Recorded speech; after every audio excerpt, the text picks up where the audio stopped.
കാഞ്ഞിക്കുളം എന്നൊരു ദേശമുണ്ട്, അവിടൊരു കാവുണ്ട്, തത്രം കാവ്.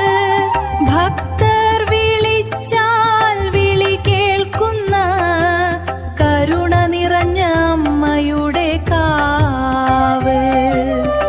പച്ചപ്പും നദികളും മലകളും ചേർന്നു പ്രകൃതിയുടെ മധുരം നിറഞ്ഞൊരു ഗ്രാമം. ആ ദേശത്തൊരു ചെറിയ കാവുണ്ടായിരുന്നു.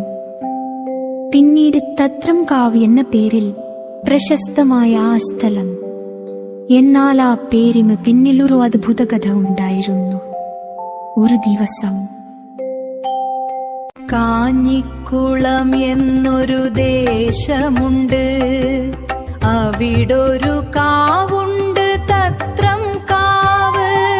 ഭക്തർ വിളിച്ചാൽ വിളി കേൾക്കുന്ന കരുണ നിറഞ്ഞ അമ്മയുടെ കാവ്.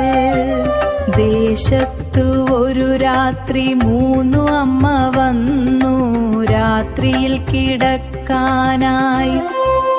ഇന്നത്തെ രാത്രി താമസിക്കാനിടം തരാമോ എന്ന് വിനീതമായി ചോദിച്ചു.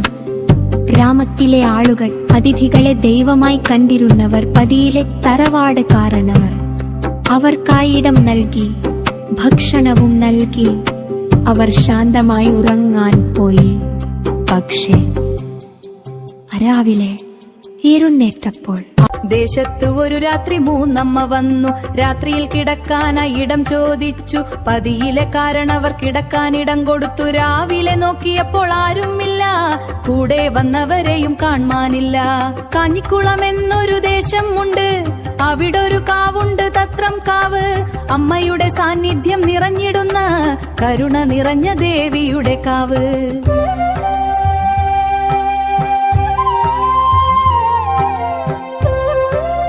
ഇതൊരു സാധാരണ സംഭവമല്ലെന്ന് മനസ്സിലാക്കി അവർ ദേശത്തെ പണിക്കരെ വിളിച്ചു. പ്രശ്നം നോക്കിയപ്പോൾ ഒരു സത്യമാണ് വെളിവായത്. അത് സാധാരണ സ്ത്രീകളുള്ള അമ്മ തന്നെ വന്നതാണ്. ഈ സ്ഥലത്ത് അമ്മയുടെ സാന്നിധ്യമുണ്ട്. അവിടെ നിന്നാണ് ദേശത്തെ പണിക്കർ അവിടെ എത്തി. പ്രശ്നത്തിൽ പറഞ്ഞത് അമ്മയെന്നു. അമ്മ ഇരിക്കുന്ന കാവാണേ. അന്നു മുതൽ ആ കാവിന്നു തത്രം കാവ് എന്ന പേര് വന്നു. കാഞ്ഞിക്കുളം എന്നൊരു ദേശമുണ്ട്, അവിടൊരു കാവുണ്ട്, തത്രം കാവ്.